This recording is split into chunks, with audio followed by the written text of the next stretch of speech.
Now we can lift this heavy sucker out of here. When I say heavy, I mean heavy.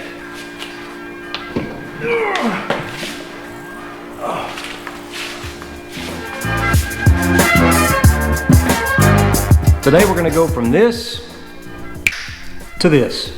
Hey, what's up, Speedy's Garage gang? Welcome back to Speedy's Garage. I get asked pretty often what my setup is at the track and how do I get Go Man Go ready to go race and what's my process.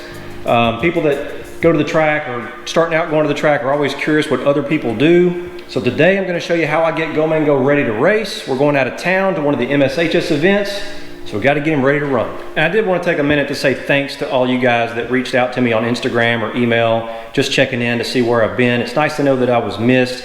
I'll be honest with you guys, being cooped up and all this stuff that's been going on, I just haven't been in the right mindset to want to shoot and edit video. It's one of those things that I want to be in a good mood and having a good time with it and project a positive energy on the channel, and I just wasn't feeling it. So hopefully we're over that hump, things will start getting a little more back to normal, and I can start putting out content more consistently. Thanks again. And you guys know I normally drive my car to the track. My local track is Beach Bend. It's probably an hour and a half away. So I usually just drive it there, swap it over at the track, which is a little bit of a pain in the butt, but I like driving the car, and honestly, I don't have a trailer or a place to keep one, so that's just how I've had to get it done. Whenever we go out of town, Crew Chief Greg is always gracious enough to haul my car for me, so he's going to be here, going to pick up the car, and we're going to trailer it. And there are a couple of reasons we're going to do that. Number one, this is an official racing event, so I want to be focused just on racing and not fiddling with the car. Number two, it's about 4 hours away, so if we have something go wrong, I don't want to be dealing with the car 4 hours away trying to figure out how to get it fixed. In this case, we can just load it up on the trailer, I can get it back to the shop,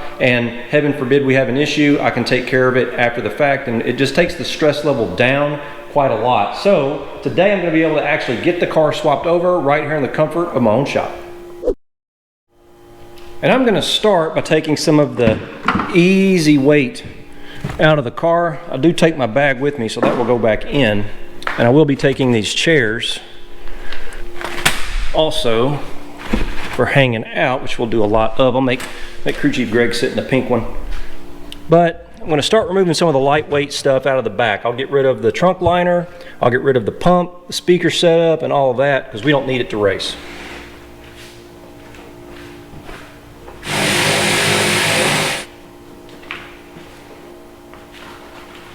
So there's what my trunk looks like when I'm getting ready to race. And that's what I took out. It took me literally 3 minutes. Next, we're going to ditch that passenger seat. We don't need that where we're going. And this does take a special Torx bit or star bit. It's one of those safety bolts, so you will need one of those. And impact does help.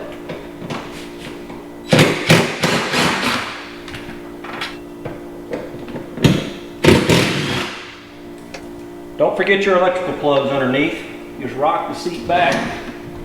You can get to them. There's two. Now we can lift this heavy sucker out of here. When I say heavy, I mean heavy. So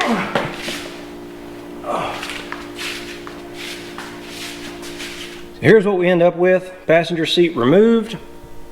Most of you remember I already have the very hard to get now rear seat delete. This is the Mopar rear seat delete that came in the red eyes as an option. Apparently these parts are on back order or discontinued or something. But I don't have to deal with that anymore, and that's a lifesaver. That saves me about 15 or 20 minutes worth of time getting the car switched over. So that's basically it for weight reduction, really. It takes me about 15 minutes tops to get this done, and it takes about an extra, I want to say 80 pounds out of the car. You don't realize it, but this passenger seat is like 58 pounds. A while back, I took all this stuff and weighed it all, and I did a video on that. I'll link it to the top so you can go back and see what a difference it makes. I never understand when I see people say I took the car to the track full weight. What that really means is I'm lazy, and they don't want maximum performance from their vehicle, and they want to put more wear and tear on parts.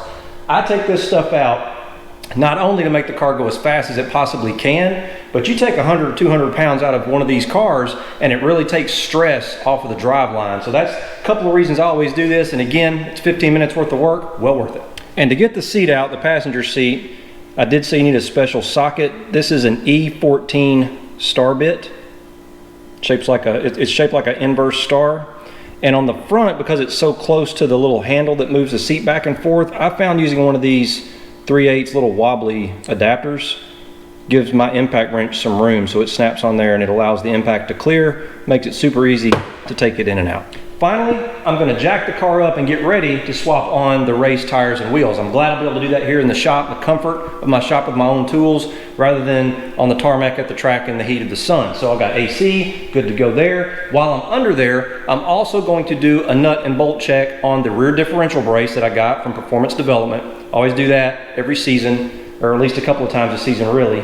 And I'm also going to check the drive shaft bolts to make sure they're still tight like they need to be. Been a weird year this year. It's mid-June. This is the first race I've really gotten to go to because of the pandemic and all the other nuttiness going on. So I want to go ahead and do that, make sure the car's ready to go, swap the tires and wheels over, and we're ready to rock and roll.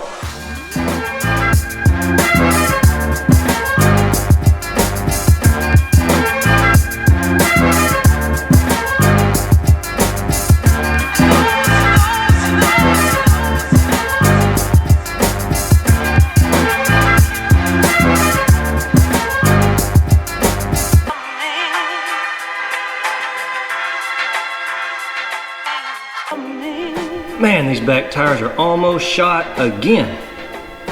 But that's going to be a project for another day, so stay tuned.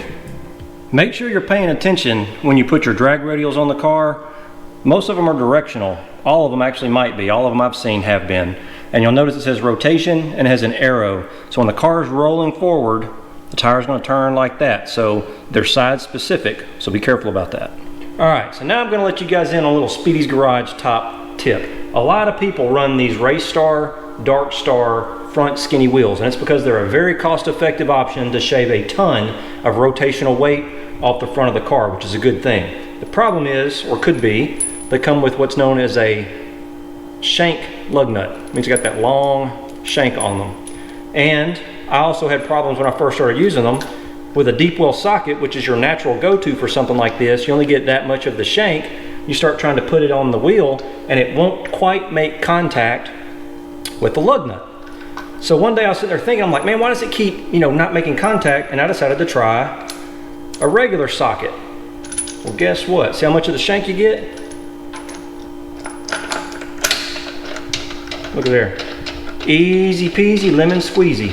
No problemo. You're welcome. Don't forget to tighten your lug nuts in a star pattern, and the Hellcat wants 110 foot-pounds.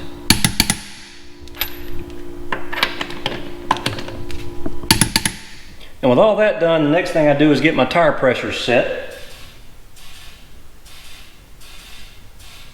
I'm pretty happy with that. Somebody might say, well, Speedy, what tire pressure are you running?